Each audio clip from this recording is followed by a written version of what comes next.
Gypsy Susie Black was a clairvoyant after realising it years ago from when she was a little girl. She used to know if she got an A in school before she even did the exam. She knew if it was going to rain, or if it was going to be sunny, or if it was going to snow.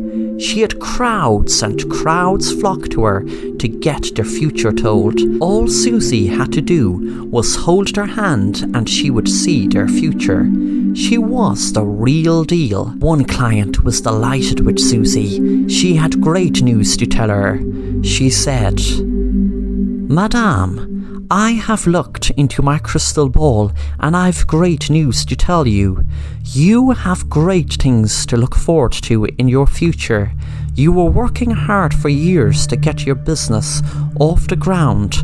Well, I can confirm to you now, your business will be off the ground in only a matter of weeks.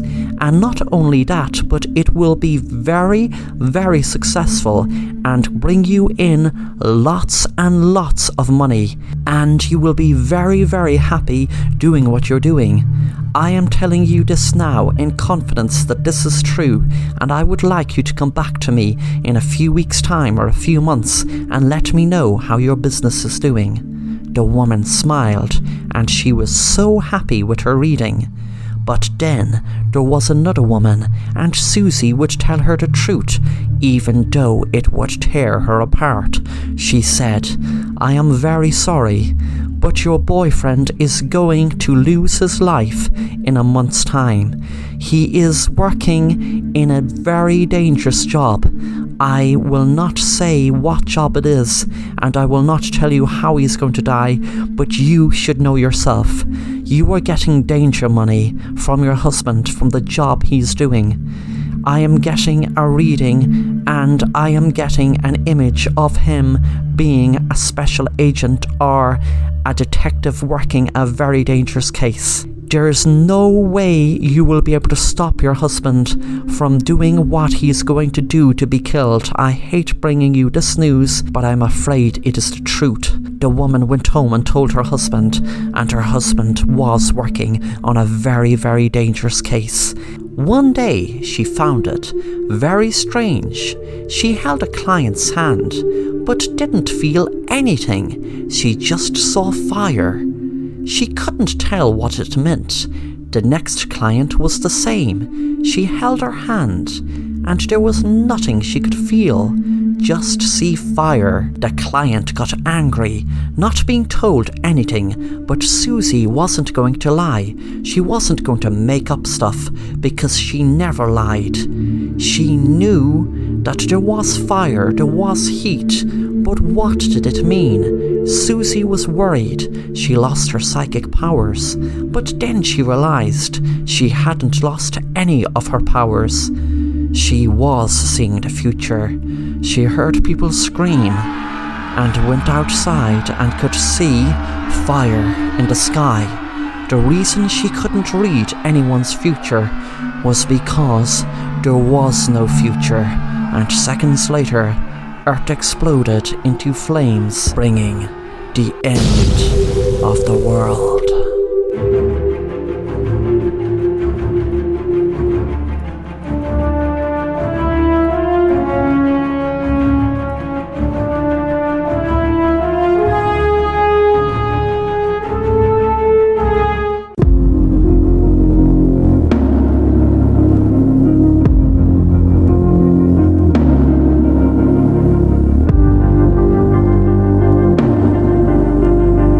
Mark was upset about his wife Louise missing. She was missing for 2 months now, and he had discovered the horrible truth about why she left.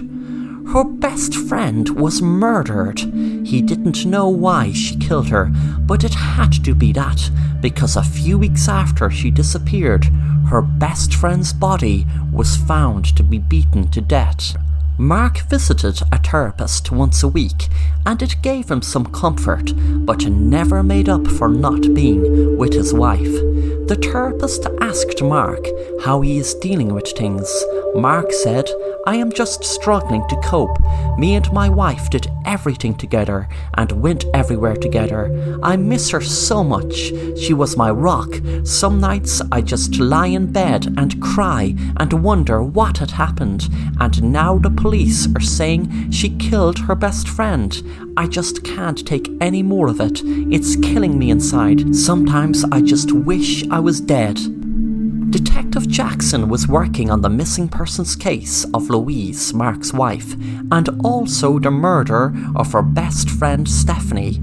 He was looking through the police tapes. He knew something was bothering him, but he couldn't put his finger on it. He was going through hours and hours of police footage, hoping he would spot what it was that bothered him about the case. He watched one interview. The police officer put their phone on the table and pressed record. Mark said, "Where is my wife? Is she okay? How do we not know that whoever killed my wife didn't kill her best friend?" The police officer spoke. "Sir, we have some evidence that we need to share with you. That is why you were called in today. We have searched through hours of CCTV footage from your house and the surrounding areas. We had no idea when your wife's friend was murdered, but sir, I am sorry to tell you about this, but we have footage of your wife striking her friend in the head several times with a weapon and continuing to beat her with it until she was dead." Mark shot up in the chair. "What do you mean? How could my wife kill her best friend? She wouldn't harm a fly." The police officer said, "Sir, I know that it's going to be hard to you watch, but you will be able to see the footage yourself. Sometimes it's very hard for us to grasp what people we are close to are capable of, and from my experience, any one of us can be pushed to do extreme things, even murder." Mark spoke loudly. "So that is why my wife is missing? She went on the run after killing her best friend? So that means she's more than likely out there somewhere still alive." "That's correct, sir." When Mark watched the footage, he felt sick and shocked watching his wife. He loved to do something so crazy. The next appointment with Mark's therapist, he would tell his therapist the shocking news. He had learned his own wife had killed his best friend. A few days later, Mark told his therapist he received an email from his wife Louise. It read, "Hi love, I am so sorry that I had to leave, but you should know by now, I had to murder Stephanie. She was going to kill me first. I'm sorry I can't explain, but please believe me, I didn't want any of this to ever happen, and I am sorry, so sorry, but you can't ever see me again. I just want to tell you, I love you and I am sorry." Mark's therapist was shocked and asked him did he show the police. Mark said yes. They said they were chasing leads, but I don't trust them. I mean, look how much time is lost. They say if someone isn't found within the first 48 hours, then their chances diminish. Mark's counsellor was looking through the email and spotted something very strange up at top. Mark looked at him and asked what's wrong. His therapist said nothing. It's just shocking. Well, everything is wrong about it really, isn't it? It must be awful for you, Mark. That night there was a knock on Mark's door. When he opened it, Detective Jackson was standing on the other side. "Hi, Mark. I have some more details of the case. Can I come in, please?" "Sure, Detective. Did you find Louise?" "I'm afraid not," he said. Suddenly, Mark saw the detective give a strange look behind him. Mark had known what he was looking at and pulled out a gun and shot the detective in his head. Mark was cursing himself that he left Sarah's clothes out in the middle of the kitchen, the ones he used when he dressed up murdering his wife's best friend, to purposely get caught on camera to frame his wife, who he had already killed. He wanted the police to think she was still out there somewhere, on the run, so that he wouldn't be a suspect for murder. He wondered what the detective had called for. Mark didn't even want to kill his wife, but knew she was having an affair, but didn't realise who with. But he could see all the emails on her phone and messages from a guy called Romeo Lover. He was even put in her contacts list as Romeo Lover. Suddenly he heard a noise and turned around, wondering what it was. He pointed the gun and then realised he was just being paranoid. But now he has to get rid of another body. he was telling himself, the snooping detective. He went out to the back garden and dug a hole to throw the body of the detective in, and would dig it up later to get rid of in a better place. He was too tired to drive to the woods tonight. When the hole was dug, he felt a bang on his head and fell into the hole unconscious. When he woke up, he was staring. Everything was a blur. The therapist's face came into view. "You are going to be buried alive, you bastard. You killed the love of my life. I am Romeo Lover, and I loved her, something you could never do. I suspected you killed her, but never guessed this until you showed me that email. I recognized the IP address. It was very strange, the email from your missing wife coming from your home network. Then I asked Detective Jackson to come out to your house, and well, you just confirmed everything for me. Now it's time to you be buried alive." Mark's therapist threw a shovel full of dirt on him, and more, and more, and more. Mark was too tired and weak to fight it, and a few minutes later died while being buried alive. When he had him buried, he knew what he had to do. Tell the police he arrived at the scene after discovering Louise was in the house, since the emails were using the home network, and by the time he arrived, she had killed the detective and buried him with her husband. He wondered, would this story be plausible? After all, he was Louise's therapist. Would the police put two and two together and realize they were having an affair? He doubted it. Then he smiled. It worked to his advantage. Her husband using her supposedly dead or missing wife's phone. After all, it was her phone used in her home network, which proves she is alive.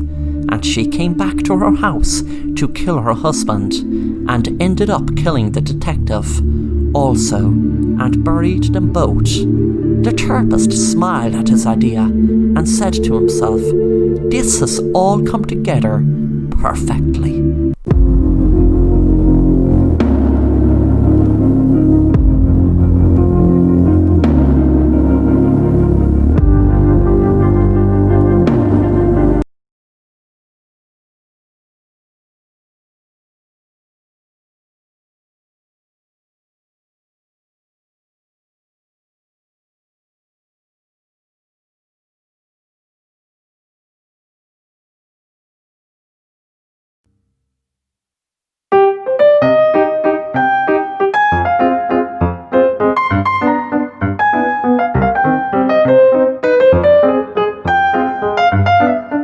My name is Alan.